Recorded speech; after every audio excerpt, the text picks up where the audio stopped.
এখন বক্তব্য রাখবেন মাওলানা আবুল হোসেন সাহেব।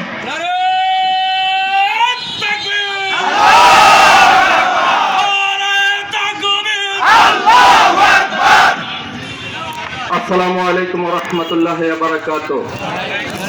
আলহামদুলিল্লাহি রাব্বিল আলামিন ওয়াসসালাতু ওয়াসসালামু আলা সাইয়্যিদিল মুরসালিন ওয়া আলা আলিহি ওয়া আসহাবিহি আজমাইন।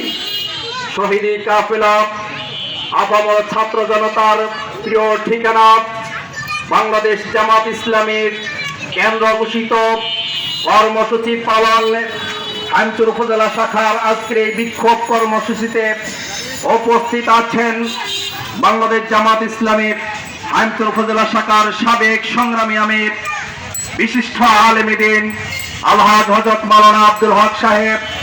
আরো উপস্থিত আছেন উপজেলার সংগ্রামী সেক্রেটারি জনাব জসিমউদ্দিন বাহার। উপস্থিত আছেন উপজেলার নেতৃবৃন্দ, বিভিন্ন ইউনিয়নের নেতৃবৃন্দ, সংগ্রামী কর্মী সমর্থক ভাইরা। আমরা আজকে দেশের 17 বছর পর যে একটি নির্বাচন আমরা কামনা করছি, এই অন্তর্বর্তীকালীন সরকার সেই নির্বাচনের ন্যূনতম কোনো পরিবেশ এখনো তৈরি করতে পারেনি।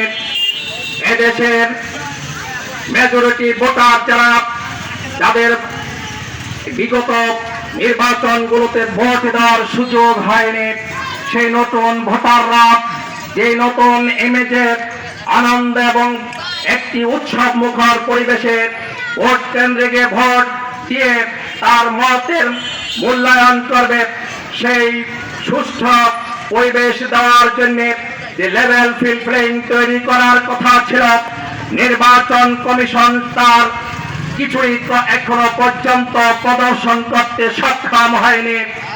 এই জন্য আমরা বাংলাদেশ জামাত ইসলামীর পক্ষ থেকে প্রশাসনকে আমরা আহ্বান জানাচ্ছি, 2026 সালের 12 ফেব্রুয়ারি নির্বাচন যদি সুষ্ঠু এবং অবাধ করতে হয়, তাহলে লেভেল ফিল্ড প্লেইং যে পূর্ব শর্ত তা নিশ্চিত করতে হবে। পাশাপাশি এদেশের প্রত্যেকটি রাজনৈতিক দলের প্রতিনিধিত্ব জাতীয় সংসদে নিশ্চিত করার জন্য, এদেশের প্রত্যেকটি ভোটারের ভোটকে মূল্যায়ন করার জন্য একটি মাত্র পদ্ধতি, তা হচ্ছে পিআর পদ্ধতি। আর সেই পিআর পদ্ধতির মাধ্যমে একটি গণতান্ত্রিক জাতীয় সংসদ উপহার দেওয়া সম্ভব। যে পিআর পদ্ধতির মাধ্যমে দেশে কোনো একদলীয় কোনো সরকার গঠনের কোনো সুযোগ থাকবে না।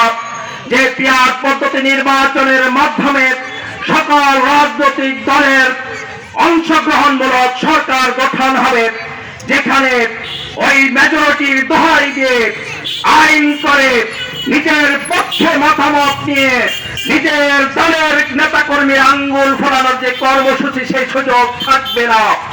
বাংলাদেশ জামাত ইসলামী আজকে সেই পদ্ধতির মাধ্যমে আগামী জাতীয় সংসদ নির্বাচন নিশ্চিত করার লক্ষ্যে আজকে এই বিক্ষোভ কর্মসূচি পালন করছে। আমরা সরকারকে আহ্বান জানাবো, পিআর পদ্ধতি এই বিষয়টি যদি নিশ্চিত করতে গরিমসি করা হয়, তাহলে এর জন্য যে কোনো ধরনের কোনো ঘটনা যদি ঘটে যায়, তাহলে সরকারকে তা এবার গ্রহণ করতে হবে।